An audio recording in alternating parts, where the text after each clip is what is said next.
So about a week ago, I did an overview video talking about the Surface Laptop Go. And in the comment section, there were two types of responses. A lot of people saying the 4GB, 64GB eMMC storage model should not exist. And I absolutely agree with you. Like Microsoft is saying that's aimed towards Chromebooks, but the problem is Chromebooks do a much better job running on lower spec hardware. Windows 10 on the other hand, not so much. You definitely need some more hardware inside of there to give you adequate performance. I think that SKU should just be removed from the table. Number two, you were saying that there are so many other laptops that offer better value, and you're absolutely right. If you're basing this on performance and specs, there are better laptops out there that will give you more for the money. But the thing is, I still think this is a special product. Like this is a 12-inch device. Like how many other 12-inch laptops out there can you think of that offer this type of experience? Like I get it, you're thinking 12 inches is too small, but it's not, because Microsoft is using a 3:2 aspect ratio, which makes this display feel so much bigger than it really is. Like this display feels just as big as the MacBook Airs or MacBook Pros. To give you guys some context on how small this laptop is, here's Microsoft's Surface Laptop 3, which is like your standard 13-inch form factor, and this is the 12.45-inch Surface Laptop Go. So much easier to carry, so much smaller to place in your bag. Now, obviously, to reduce the price point, they did cut some stuff. Like you still get a metal lid, you still get a metal deck, but on the bottom of the laptop, they removed the metal portion and they're now using this rubberized plastic. It feels good. Like it doesn't feel like that cheap plastic you'd find on other laptops. It feels like a rubberized texture that's gonna make the laptop not slip on your desk. And to keep this in the Surface family, they've gone with very familiar and similar ports. On the left-hand side, you have that USB port, Type-C, audio jack, and then on the right-hand side, you have your Surface Connect port. Just like all the other Surface laptops, this does not support Thunderbolt 3. Now the keyboard experience is just as good as the keyboard on the Surface Laptop 3. Not a fan of these arrow positions, they feel a little bit cramped, but overall, an amazing typing experience. Touchpad though, kind of interesting. They didn't go with glass, and I was kind of disappointed because it's plastic. And it feels pretty good for plastic. I just find it a bit too quick, and I don't find it nearly as accurate as the touchpad on the Surface Laptop 3. Now just note, if you decide to buy this laptop, you will not get a fingerprint sensor on the base model. You have to move up one SKU to get the fingerprint scanner. They had to remove Windows Hello facial recognition, which is kind of a shame. It's a 720p webcam. It's nothing special, but it's there if you need it. And the sound, just like the Surface Laptop 3, comes through the keyboard.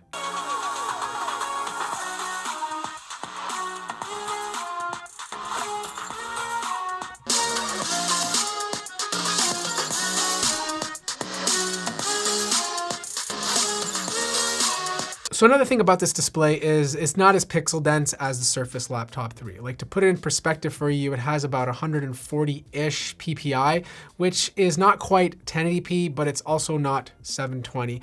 It looks fine. Like you still get good color accuracy, good color gamut, and screen brightness. I'd feel comfortable doing design work on this. It's just not as pixel dense as the Surface Laptop 3. But overall, I feel it's fine.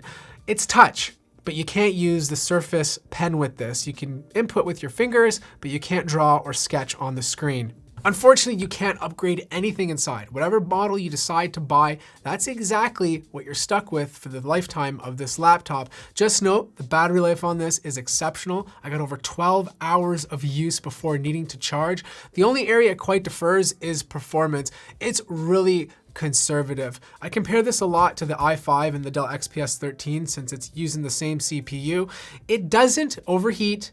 It doesn't underperform. It's just very conservative with its thermals. That means you get good fan noise. Like it never goes over 45 decibels on best performance. If you're looking for a laptop that can really push as an Ultrabook, this is not going to be it. But if you're looking for a laptop that will give you pretty good performance considering what's inside of here with low fan noise and heat, then this is doing its job. So here are 3 things you need to know if you decide to buy this laptop. Number 1, to not buy the base model. 4 gigabytes of RAM and 64 gigabytes of eMMC slow storage on a Windows laptop is just not adequate. You're better off buying a cheaper, similarly spec'd Chromebook or a totally different Windows laptop.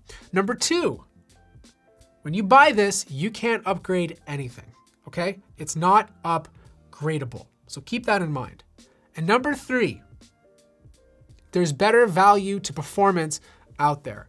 If you're talking specs and performance, there's other laptops that will do it faster and last you longer because of expandability, and I'll place a few options in the description down below. However, as negative I just made that all sound, there is a silver lining. And that's the fact that this is in its own category of 12 inches. And I feel like there's nothing out there that exists that can compete with this in that category. And I still find this laptop to be kind of special because of that. Like a 12-inch, 3:2 aspect ratio, Surface designed laptop is unique. And if you're looking for a Surface product and you've always wanted one, but you wanted something smaller and your budget's a bit lower, this is a fine look if you take all the other things I just said into consideration. So that wraps up my review of the Surface Laptop Go. If you have any more questions about it, let me know in the comments below. Like the video if you liked it, subscribe if you haven't already, and I'll see you guys in the next video.